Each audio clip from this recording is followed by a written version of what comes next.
Page turned, history made. Game 4 of the World Series. The Astros win 5-0. A combined no-hitter for the Houston Astros. Only the second no-hitter in World Series history, third in postseason history.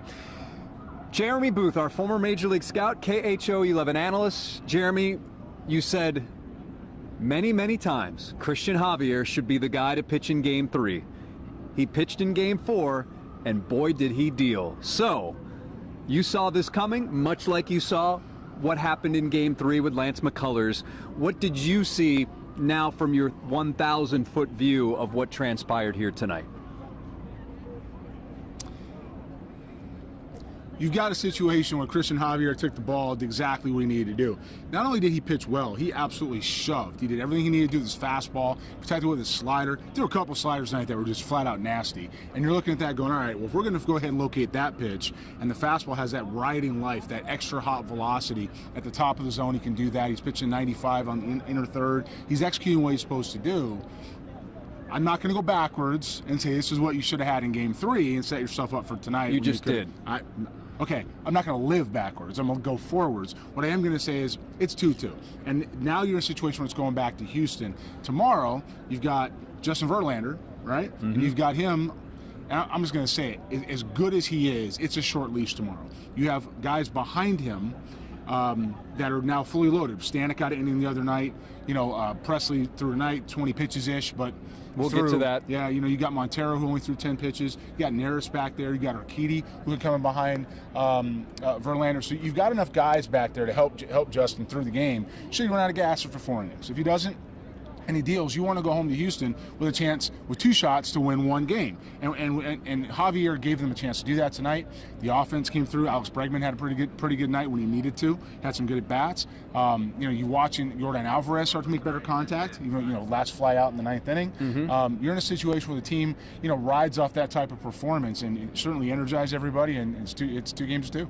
All right, one thing I thought was very interesting, which you just mentioned, was protect the fastball. We listened to Phillies manager Rob Thompson. Rob Thompson said really what was most impressive to him was Cristian Javier's use of his slider, and the slider, because it was so effective, it made the fastball play even better. What was interesting is that Rob Thompson is on the other opposing end seeing that, and Dusty said it was the fastball, right? So let's put it this way. The combo, velocity by itself doesn't do anything to bother anybody, and breaking balls by themselves get seen a lot and they get hit a long way. When you have the ability to mix both, you can protect the best pitch in baseball, which is still a very well-located fastball, and that's something that Dusty did say. When I was in there at the end, we're talking about, they asked Christian Vasquez, somebody asked Christian Vasquez, why is Javier's fastball so good? It's kind of invisible. Well, it's invisible because of deception, because of life, because of ride in the zone, and because he protects it with that breaking ball. Now, he's fastball dominant, 60+%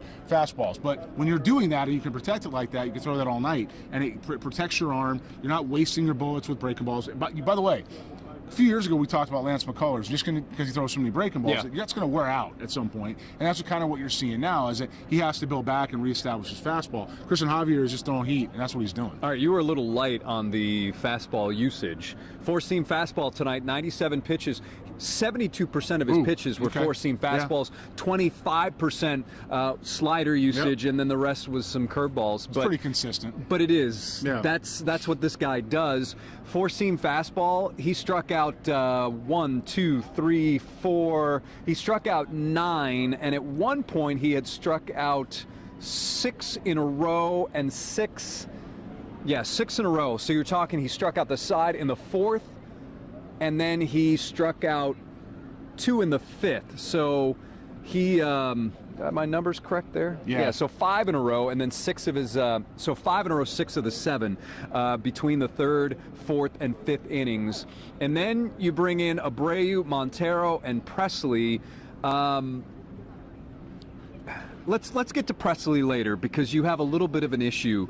How big was it for these Astros to finally get that top of the lineup producing? And then Bregman, you said before the game, one of your keys to the game was Alex Bregman. You told me he was locked in. Before we did our report for earlier, you said Bregman was locked in. Why did you believe that he was locked in? From the very first ground ball, and look, Alex Bregman's an impressive intense worker. He always has been. But from the very first ground ball, the look in his face was different today. It just was. Sometimes guys have a look in their eye that changes a little bit. During fielding drills? During ground balls, the eyes are different. And then he goes and picks up his bats. He's not dealing with press. He's not looking to talk to anybody. He's getting his work in. Now, sometimes at home, I've noticed Alex look around a little bit. Guys have, not everybody's the same guy every single day. This game is impossible, almost impossible to play at this level. But when it turns around and he's focused and locked in, like you see tonight, I saw better swings. I saw him focus on staying on the ball the other way. I didn't see him open up, try to pull the baseball down the third base line or to left field. I saw him stay inside the baseball, use the whole field, right center field with intent. And sure enough, tonight, the ball he hits for the double to drive in the runs is where? It's right down the right field line. And so when you see guys understanding that part of their process and locked in, this is also a guy now that's been to 4 World Series? This is his 4th one. He's watched 2019 slip away. He's watched last year slip away when, honestly, they're probably the better team overall. Yeah. And now he's watching this one last night. He wasn't standing for it. So Alex Bregman walked in this ballpark, decided he was going to come up big when it counted, and that's what he did. Jeremy Pena had 2 hits at the top of the lineup. Jose Altuve singled and scored. Alex Bregman again, the big double, the 2-run double in the 5th, and then Chas McCormick starting that inning off with a single. That was big. Yes, Chas McCormick struck out 3 times in this game, but he got that 5th inning rally going with the single, and basically the Astros almost batted around. Abreu was nasty. Montero was good. And then you've got Presley. Let's talk about the Phillies real quick. Aaron Nola is right around the plate. He does not walk a lot of guys. And I said my key to the game was making sure they connected on hittable strikes. Do you feel that they did that? Yeah, we talked about this before the game. We talked about what they had to do with an approach offensively, right? Aaron Nola has been known for fastball command since he was in high school.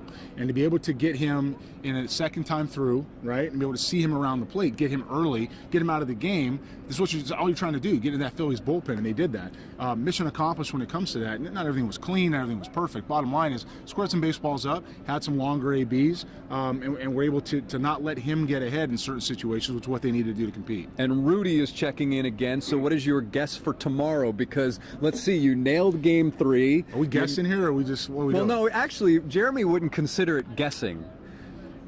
Jeremy, that is years and years of being around the game. Yes, it is, Jason. Yes, it is. So, exactly what it is.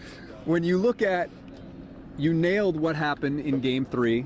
You said Lance McCullers would have a rough night. That was 3 days prior, right? Yeah. 3 days ahead of that? Unfortunately for the Astros, it was a rough night. Yeah. You said Cristian Javier.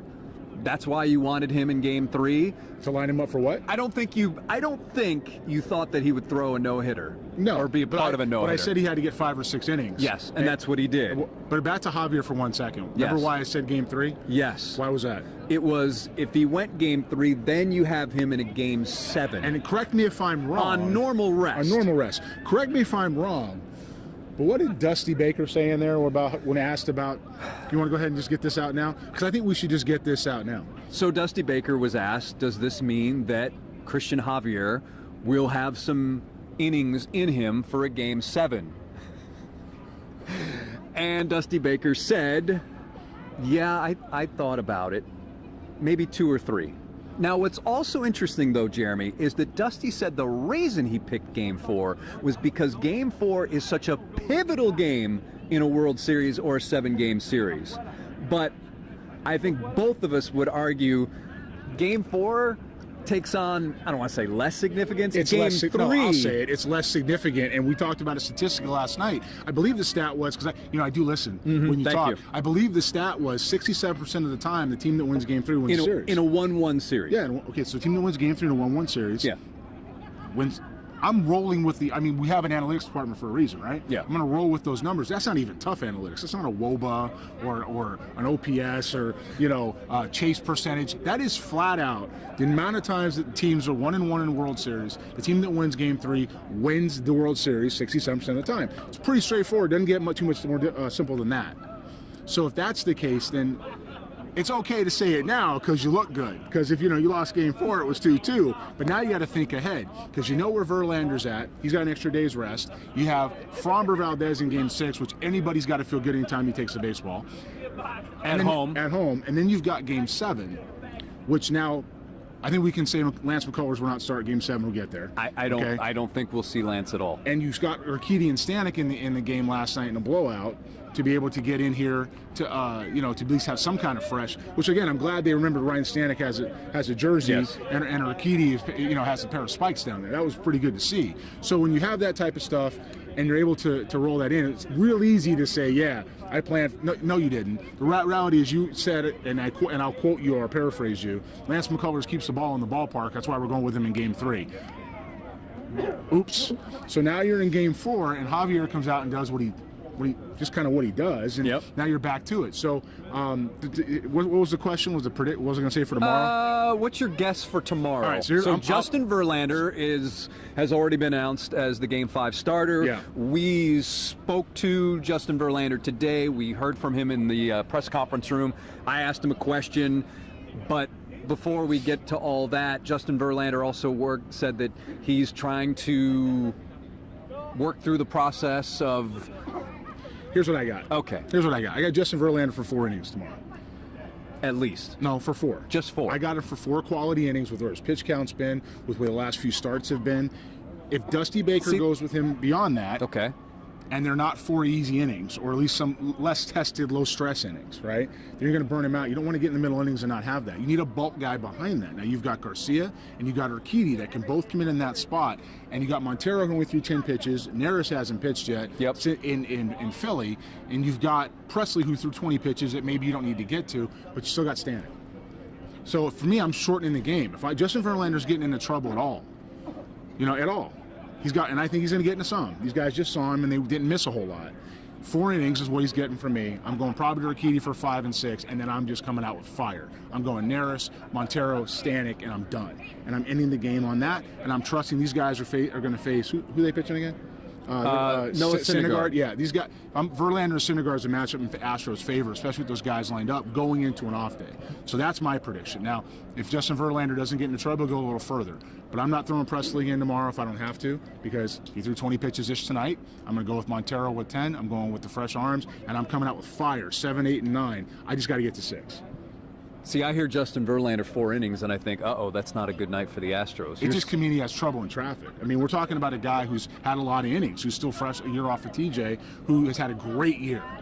Great year. And it's his last start of the year. You want him feeling and leaving in a position of strength. To me, that doesn't mean he's getting abused. That means maybe he gets tired. Maybe he has some traffic in one of the innings, right? Maybe it's one of those situations. He doesn't have to go 5 or 6, not with those guys behind him. How about anything over 4 is a plus for anything them? 4 or better is a plus. He doesn't have to go 6 innings to do it. Again, I have a ton of confidence in Jose Urquidy, and these guys believe in Garcia, right? So either one of those guys can go 5 and 6, and then again we're back to the fire with 7, 8, and 9. So I'm feeling pretty good about Justin Verlander getting them 1.5 turns through the lineup, maybe 2 at the most. If it's 2 times, they'll get 5 innings tops. I think he goes 4. I asked Justin Verlander if he was very open after the DS about how his lower half may have been out of whack or not in sync. Yeah. And then, obviously, he was pretty good in the ALCS and just imploded in the World Series Game 1. Yeah. And I asked him if perhaps that's what he pinpointed as maybe the reason for his struggles in the World Series. And he was pretty open about it and said, "Listen, I straddle between this, because I'm not one to make excuses, sure, but also being open and honest with you guys about what really is happening behind the scenes." So that's what we got from Justin Verlander. Matt Musil is now joining us. Matt Musil, where do you want Matt?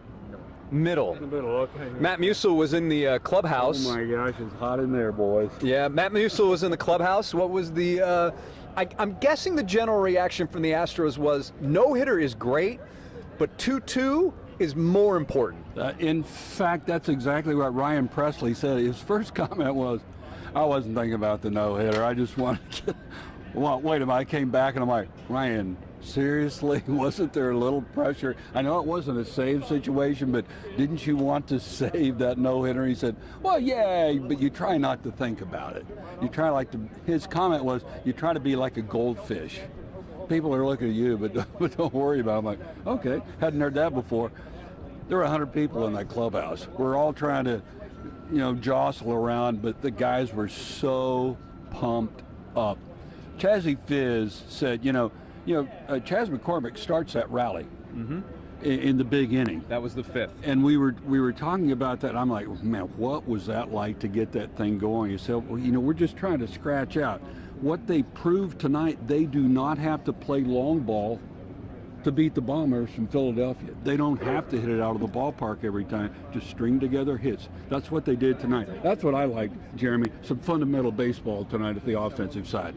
But they've done that a lot this year. I mean, they're not a one-dimensional home run hitting club like the New York Yankees. Yeah, we talked about that though. They're, as far as their fundamentally sound club, the way they move the runners, the way they move the lineup, the way they make consistent hard contact. Some Yahoo from a certain part of the country, I'll leave nameless, decided to talk about how the Astros weren't that good at hitting. Save it. They're a good hitting team. They got all-stars up and down the lineup, and they got MVPs in the lineup, and they consistently have good at-bats. Now, tonight you saw that. Not every at-bat has to be a hit. There was somebody else that, a couple other guys that were picking on overall stat lines. It doesn't have to be a hit every time to be a good AB. This is professional. This is Major League Baseball. At this level, it's incredibly difficult to do. And when you have to be, sometimes you hit behind runners. Sometimes you give up at-bats to score runs. Sometimes you sacrifice yourself to see pitches, so you move the lineup down, so you get all this stuff done in the first couple of innings. It's not just about getting hits every time out. And good teams have guys that will do that. At any given night, Alex Bregman could be the guy, or Altuve could be the guy, or Alvarez could be the guy. It just takes 6-7 pitches, fouls some balls off, doesn't get a hit, but he's moving the thing along. That's what good teams do. What got me was Jeremy he was up there trying to lay down a bunt. He couldn't get it. Jeremy Pena. He didn't really square around to do it. He kind of was trying to bunt for a base hitter. Then he does get a base hit. That's how things were going tonight for the Astros. It was going their way. They finally broke through, and everybody in that club has said hats off to Cristian Javier. We've seen this all season long. A lot of fans haven't because it's a postseason. We've seen it all season long. That's what they expected. Boy, he came through in spades tonight. What an effort led by Cristian Javier tonight. Cristian Javier, as a starter, has not allowed a run since September 7th against the Texas Rangers when he went 5 1/3 and gave up 3 runs on 4 hits and struck out 8 on 96 pitches. But so we're sure we only want this guy pitching once in a series? Oh boy, there he goes. Yeah, no, you're right. Jeremy's right. Hey, could they come back with him? Dusty was asked about that. They He said, I've thought about it. At first he kind of brushed off the question. Then he admitted that, I've thought about it. And he said 2 or 3 innings. And then Jeremy looked at me. What'd I say? You said more like 4 or 5. Yeah, it's 4 innings. Again, this time of year, now that we're down to really the best of 3, we talk about, and I'll go back to what we talked about before. Each team has 2 wins in a 7-game series. 2 are the Phillies, 2 are the Astros, and then there's 3 that are up for grabs. This series so far, McCullers was a win for them, okay? Framber was a win for the Astros. This was one of the Astros wins. That's part of there too. Verlander was one that was a swing game for me. That was one that the Astros should go into them think they're going to win, and they didn't. All right? So the Phillies stole that one. So there's now 3 left. The Phillies have 1 more in there that's theirs. I don't know where it's going to be. They got 1 more in that's theirs. And it could be tomorrow. I don't think it's Game 6. So if the Astros get out here tomorrow with a win, I think it's done in Game 6. I'll give Framber Valdez the ball every day, turn around, close my eyes, and walk away. Exactly. I'm fine with that. So the Phillies have 1 more in there. The way to get to Game 7, if you need it, is not to go out and give the breaking ball dominant guy that these guys see real well in the middle of the zone. You go get the dude they can't sniff. The guy they can't sniff is Cristian Javier. And last I checked, if it's a Game 7 Sunday, that's his last start of the year. He's not pitching 5 days later, right? Did I miss that? Let me check the schedule. Is he going to winter ball? On deck. It's all hands on deck. Yeah, so you don't stop him at 2 or 3 because he's at 30 pitches. What are you saving him for? You're trying to win a trophy. You get him in there, he pitches 4 or 5, 4 innings if you can. His pitch count's probably a little high after 4. Then you can take it. 60-65, done. You go get him. You know why? That's his bullpen day anyway. That's it. Okay, 60, 65 pitches, you're out. I'm going to go get Urquidy. I'm telling you, Urquidy's going to be on fire. You go get Urquidy, and then I'm coming with the noise then too. I'm just not playing around with these guys. They can't hit velocity. I'm going with velocity up in the zone. I'm getting them to chase. I'm getting them conscious because they're mistake hitters. They're big league hitters, but they're mistake hitters. They're not going to go ahead and hit good pitching. And Are you saying they're not good hitters? No, he's not going to say it. Jose I'm not. Urquidy. Hold on. Mike Piazza was a Hall of Famer as a good mistake hitter. Okay, I'm not saying that guys are the only mistake hitters are bad hitters. They're big leaguers, but they're not going to hit the ball off the plate a little bit. They're not going to be good at defending stuff. They're going to swing and miss a little bit, some soft contact. But if you miss in a certain area, that ball's not going to come back, and you saw that last night. Exactly. Jose Urquidy. You got some stats on Urquidy. His World Series numbers. His World Series numbers. Now, last year he did get lit up in the American League Championship Series, but World Series. True. Remember his rookie year? In Nationals. I don't buy that though about getting lit up last year in the ALCS. And I'll say this because Lance McCullers in Boston. Lance McCullers got torched in New York a week ago. And he's still through game 3. And I'm not killing Lance McCullers. I said before, we're talking about putting these guys in the best positions for success for themselves and for the ball club. And there's nothing wrong with going to Lance McCullers and saying, hey, man, you know what? You're my bulk guy now. You're going to go pitch 3 innings behind Verlander or whoever when I need you. Every third day I'm going to call on you, and you're getting 2 or 3 innings because that's where I need you the best. Turn the lineup over once, make some guys uncomfortable, pitch with some intent, and we'll move on. And we didn't do that, so I don't want to hear that about Urquidy. What I want to hear about Urquidy is 14 innings, 14 and 2/3, I think, and a 1.23 ERA in that amount of time in the postseason. And we just forgot he had a uni until yesterday. Well, okay. One of the most appearances ever by a Mexican. That too. Major League. But you've got your ace lined up. It's a pivotal game tomorrow. That's right. Pivotal game, game 5. That's what you want. You want your ace. Can he recover? He got touched up pretty good in his other appearance. Can he make those adjustments that he tells us he's about working on them. He told us he's working on them. Can he do it? That's the big question. Jeremy said he has a short leash, 4 innings. If he gets anywhere past 4 innings, it's a bonus. It's a bonus for me. Hey, some comments. Rich says he agreed. We need to see Javier pitch at least one more time. I'd pitch Valdez tomorrow rather than Verlander. I would have too. Yeah, well, because I would have thrown Verlander tonight. Yeah. And it's a good one. Andy says it would be nice if the Astros could score a run after 5 innings. Jeremy, after that 5th inning, you said to me what? I said game's over. Yeah.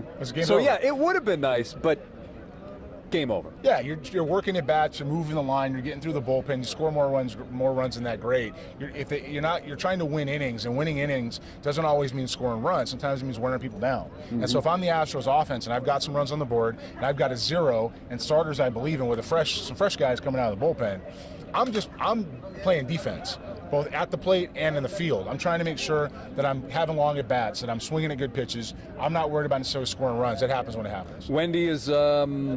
Wendy agrees with you, Jeremy, that I'm sure the Phillies have this on their mind, the fact they got to JV. Hey, listen, we appreciate Wendy. We appreciate all the interaction here. The Phillies have this on their mind, the fact they got to JV in the first game that they should not have won, but love to take game 5, then bring it home for Framber to win in 6. Terrence says missing Brantley as the DH right now. That's a bat. That's a bat. I mean, really, they've gotten when someone other than Yordan Alvarez is DHing, it's been not so great. David Hensley did get a hit. Let's I do see him back in the lineup. I do want to really quickly though, Jeremy. Let's nitpick a little bit. When we were sitting up there... There's one more person I have to say some good things about. Okay. Cristian Vasquez. Okay. Called a heck of a baseball game. He did. He understands his pitchers. He's every bit the defender that Maldonado is at this point in his career, and he can hit. This is a guy they need to take care of here for a little bit. Okay, He is the catcher going forward. He needs to be. You think so? I think. Yeah, I believe so. I think long term, he's the guy you got to have here. He's got a pedigree. He's played in some very tough environments. He's going to be good for this staff. He speaks the language. Let's be honest. You know, a lot of these guys on this staff are speaking Spanish. Yep. Okay, he speaks the language, and he's good with everybody in the clubhouse, and he knows how to defer. I watched him at the podium. Not my first day with him. Been around him, not just here, but in Boston. And I watched him at the podium with Bregman. And a question was posed to both of them, and Alex just looked at him, and Chris went like that. And he understands his place, for lack of a better phrase, his place on this club. Correct. Every clubhouse has a flow. He understands that. This is a guy that needs to be here for a long time. I don't care. Forget what I said back when the other guys might have been drafted. This is the guy that needs to be here to help them win. And he did an exceptional job tonight. He's an exceptional job in the postseason. He's got to be their guy. He's won a World Series before. Absolutely. Yep. That's the kind of guy you want, and I believe the Astros are going to take care of that during the offseason. We'll wait and see, but man, I'm totally in agreement with Cristian Vasquez. Great job again tonight. Now, Jeremy and I were up in the left field press area, and a little chilly up there. It was okay. I wasn't moving. Rafael Montero pitched 1 inning through 10 pitches in the 8th inning. Jeremy turns to me and says, I would burn Montero right here and save Presley for tomorrow. That's right. The Astros did not do that. Now, one member of the Astros told me, the organization told me that Dusty did the right thing, that you wanted Presley in there to nail it down. Presley ended up throwing 19 pitches. And your reasoning was, I don't want to say all hands on deck, but you want more bullets at your disposal, and that includes Ryan Presley for tomorrow. Never going to be in a situation where I'm watching a repeat of what happened to Will Harris. I'm just not doing it. Yeah. And everybody that has an understanding of these guys knows that Ryan Presley is wired different than Montero, than Verlander, than McCullers. They're all different guys. Mm-hmm. And if you've got a situation, and I actually said it on Twitter, I said if Montero, he gets 1 inning, maybe 2. The guy ahead of him was Abreu. 1 inning, maybe 2, because you're watching pitch count. If they're quick innings, you give them a second one, because you're not going to run these guys out back-to-back days if you have other people in your bullpen you believe in. But do you, though? Well, I do. Okay. And I think we saw last night with Stanek and Urquidy, those guys the can guy do it. I want to see. Who? Which one? Stanek? Ryan Stanek? Yeah. So if you got those guys in back there and you believe in them, you're not burning Presley tonight, because tomorrow is a key game now. It's 2-2. Right. You have to go home with 2 shots to win 1. So if you're going to go ahead and Presley and Montero's got 10 pitches, man, send him back out there. Let him throw fire for 10 more. They're not going to touch him. Then he's down for tomorrow. Then Presley's fresh. Stanek is fresh. Urquidy's fresh. Neris is fresh. You have so many options at your disposal in case Verlander gets touched. And if he doesn't, you're shortening the game even further. And then you have a day off on Friday. That's right. And everybody's back. I agree. I thought I was looking. Who's coming in? Oh, hey. I like Ryan Presley, does a great job, but I thought they could have gone a little different direction right there. Like you say, keep Montero Leave him out there. Or go with Ryan Stanek. I would have loved to have seen Stanek right there. Abreu, 15 pitches, 10 strikes. Montero threw 10, 7 strikes. And Ryan Presley, right around that 20 pitch mark, he was at 19. So the guy you believe in the most to close through the most pitches, you need to turn around and you need to have, Abreu at 15, that's the right call. Out. That's out. Montero got 10, give another inning. Let him get 10 more. And then if he gets any kind of traffic or trouble. He threw 31 the other. Well, what I said to you then, too, is I said if there's any kind of traffic, Presley should be playing catch. Play some catch between innings, pitch for pitch, and if he gets any kind of trouble, because we're going for a W here. No hitter's great, and it's history, but they're going for a win, right? Mm-hmm. So if you want to do that and there's any kind of traffic, bring Presley in middle of the inning, let him shut it down. What did Dusty say about that?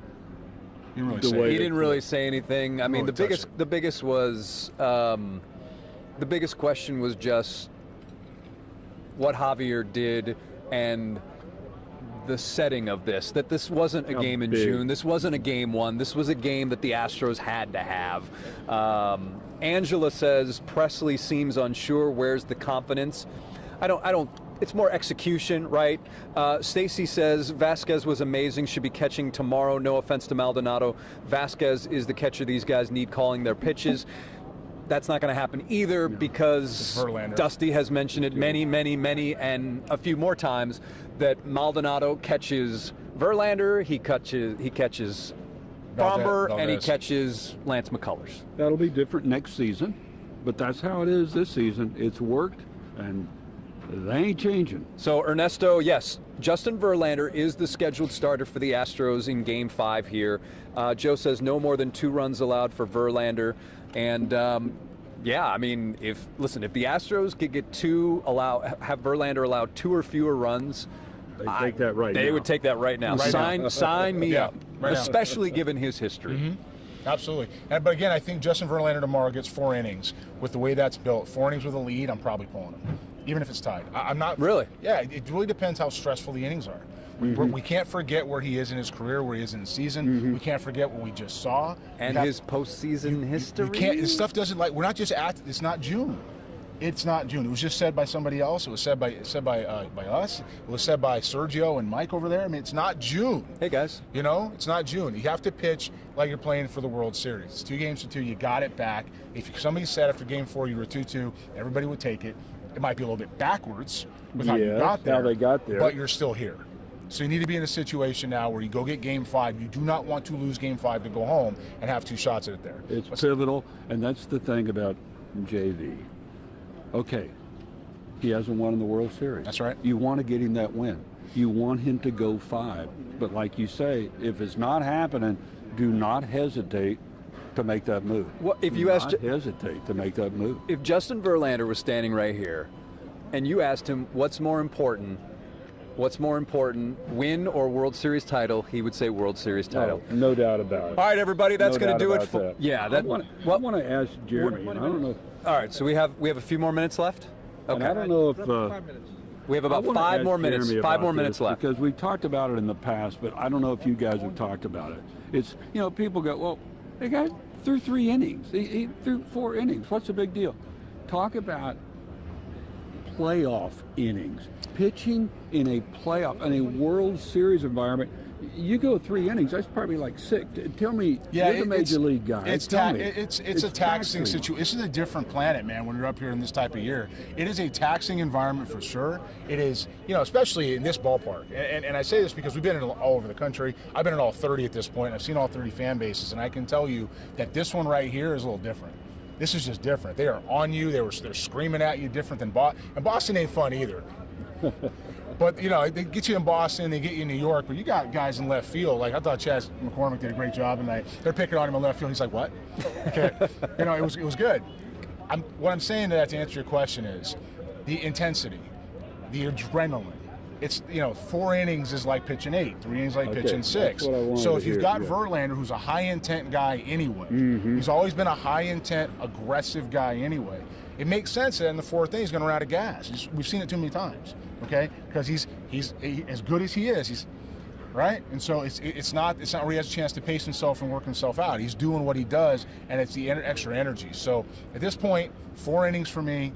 If he gets through 4 seamlessly, I give him 5. But it's about the stress in innings, it's about the traffic, it's about the pitch count. Sorry. Who comes in after that? For me, it's all right. So if Verlander goes 4, who's the first guy in out of the bullpen? For me, it's Urquidy. I'm telling you, it's Urquidy. Not Stanek. Not Stanek, because I'm putting Stanek. And you could go Stanek and then Urquidy after that, but I don't want to burn Stanek in the back of the game. I want to keep Stanek in the back of the game. Jose can go at least 2. He could. He might go 3. That's what I would do. So if it's me tomorrow and it goes as I think it's going to go, I'm going to go 4 innings for Verlander. I got Urquidy for 2 behind that. Then I'm in the 7th. Now I'm Neris, Stanek, whoever, and I'm out. I'm out. It'll be Stanek, Neris. Yeah, whatever. Or Montero, or Presley, whatever, if you want to. But 4 guys go get 3 innings. I just wanted you to make that point because I hear from fans all the time, oh, what? Yeah. Is he only thrown 45 pitches? What? They only threw 60 pitches. What's the deal? It's that stress level. Yeah. Oh, it's totally different. It's so different than the regular season, and people need to understand that when they watch these games, and so many people are watching these games. So think about the excitement of opening day. So everybody in cities and all of the games excited for opening day, first day of the year, right? Spring training has been kind of a Cadillac walk. It's what it is, right? It's really low stress, and it's about getting work in. Heck yeah. You walk into the first day and it's opening day, and you're like, man, this is cool. Fans are in the seats. I got 45,000 people. People want us to win, and you're like, okay, take that adrenaline and then times it 1,000,000, and then you're in the playoffs. You got to ramp that stuff up because there is no tomorrow here. These guys are trying to win, and when you have a team like this, with guys who remember winning in 17, not in 19, not in 20, they're back for their 4th time. there's some pressure to close the deal here. Oh yeah, They got to do it. So they're cool cucumbers, but they have to get in there and compete. It's not like just throwing an inning in June. I think stress-wise. Yeah, we got to wrap this up. We have to wrap this up. The team under pressure is the Astros, but the single person under pressure is Bryce Harper. Agreed. He's under pressure. Agreed. Because he's never won the. Anyway, okay, all right. All right, real quick, Taryn. Wheeler will be pitching in Game 6 due to some arm fatigue. That's what Rob Thompson said. That's why they pushed him. Yeah. But anyways, your final score 5-0. Astros win Game 4 of the World Series on a combined no-hitter, just the second no-hitter in World Series history. For Jeremy Booth, our former Major League scout, KHO 11 analyst, Matt Musil, I'm Jason Bristol, signing off here from Citizens Bank Park. Again, Astros win 5-0, and the series is tied 2-2.